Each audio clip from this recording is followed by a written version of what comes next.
শেখ শাহজাহানকে হেফাজতে নেবার পরদিনই সন্দেশখালীতে তার বাড়ি ও অফিসে হানা দিল সিবিআই।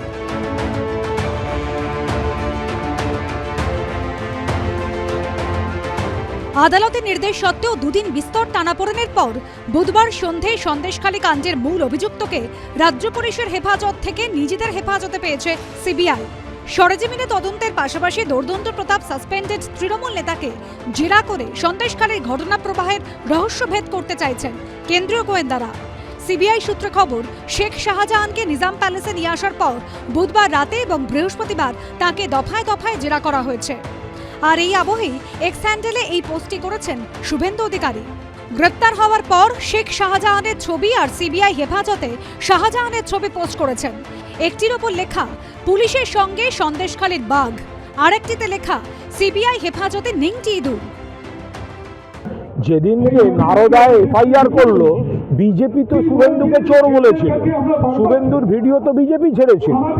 যেদিন সিবিআই ওর নামে এফআইআর করলো, সেদিন কিন্তু ভয় গ্রেপ্তারি এড়াতে ল্যাজ গুটিয়ে পালিয়ে বিজেপিতে নাম লেখানো। তার মুখে বড় বড় কথা মানায় না। বাঘছাল পড়া একটা বেড়াল, ও ভাবে ও হালুম বলছে, ওটা আসলে মেয়।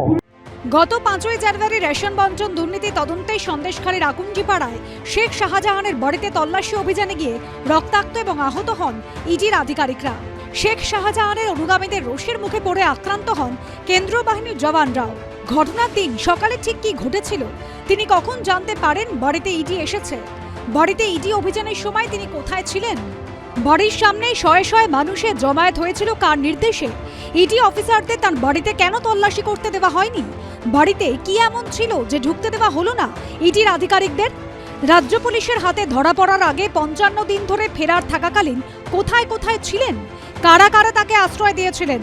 সিবিআই সূত্রে খবর, জেরায় এই সব প্রশ্নেরই মুখোমুখি হতে হয়েছে শেখ শাহজাহানকে। শেখ শাহজাহানকে ঠিক মতন জিজ্ঞাসাবাদ করতে পারলে বহু শেখ শাহজাহান পাওয়া যাবে বাংলায়। সিবিআই কটা কাজে সফল হয়েছে বাংলায় আমার জানা নাই। সিবিআই কিছু করা মানেই, সিবিআই ধরা মানে সব সমস্যার সমাধান হয়ে যাবে, এই ভাবনা দ্বারা আমি প্রভাবিত হই না। 5ই জানুয়ারি শেখ শাহজাহানের বাড়ির সামনে ইডি এবং কেন্দ্রীয় বাহিনীর জওয়ানদের ওপর এভাবেই চড়াও হতে দেখা গিয়েছিল শতাধিক মানুষকে। সেই জমায়েতে সন্দেশখালীর বেতাজ বাদশার কি ভূমিকা ছিল তা জানতে শেখ শাহজাহানের ফোনের কল ডিটেলস এবং টাওয়ার লোকেশন খতিয়ে দেখা হচ্ছে বলে সিবিআই সূত্রে খবর। 5ই জানুয়ারি সকালে সন্দেশখালী, রাতে বনগাঁ। তৃণমূলের 2 নেতার বাড়িতে দুর্নীতির তদন্তে গিয়ে হামলার মুখে পড়তে হয় ইডিকে।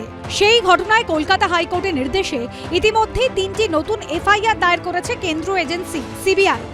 ইডির ডেপুটি ডিরেক্টর গৌরব বারিন শেখ শাহজাহান এবং অজ্ঞাতপরিচয় হামলাকারীদের বিরুদ্ধে স্থানীয় থানায় অভিযোগ দায়ের করেন। দ্বিতীয় শতপ্রণোদিত মামলা করে ন্যাজাট থানা পুলিশ। তবে অজ্ঞাতপরিচয় হামলাকারীদের বিরুদ্ধে ঘটনার দিন ঠিক কি ঘটেছিল তা জানতে এদিন ইডির ডেপুটি ডিরেক্টর গৌরব বারিলকে ডাকা হয়েছিল নিজাম প্যালেসে। শেখ শাহজাহানের বাড়িতে তল্লাশি অভিযানে গিয়ে আক্রান্ত ইডি অফিসার অঙ্কুর গুপ্তেরও বয়ান সংগ্রহ করা হয়েছে বলে সিবিআই সূত্রে খবর। সিবিআই সূত্রে খবর, বুধবারই ন্যাজাট থানা থেকে 2টি কেসের নথি সংগ্রহ করেছে তারা। সিবিআই সূত্রে খবর, বনগাঁ থানার মামলা নথিও মিলেছে। ইঁদুরের থেকেও তো খারাপ অবস্থা আমি দেখতে পাচ্ছি। এতদিনে তো পুলিশ দেখেনি, এবার দেখছে পুলিশ কেমন হয়, পুলিশের লাঠি কেমন হয়, পুলিশের কারাগার কেমন হয়, সবে তো বুঝতে শিখেছে। পুলিশ সন্ধে এখন অনেক বাকি। উনি যে কাজ করেছেন তার প্রায়শ্চিত্ত ওনাকে করতেই হবে।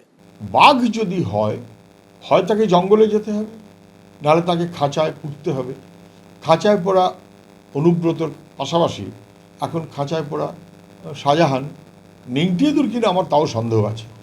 ধৃত শেখ শাহজাহানকে শনিবার ফের বসিরহাট আদালতে পেশ করা হবে। পার্থপ্রতিম ঘোষ, সুকান্ত মুখোপাধ্যায় ও ব্রতদীপ ভট্টাচার্যের রিপোর্ট, এবিপি আনন্দ।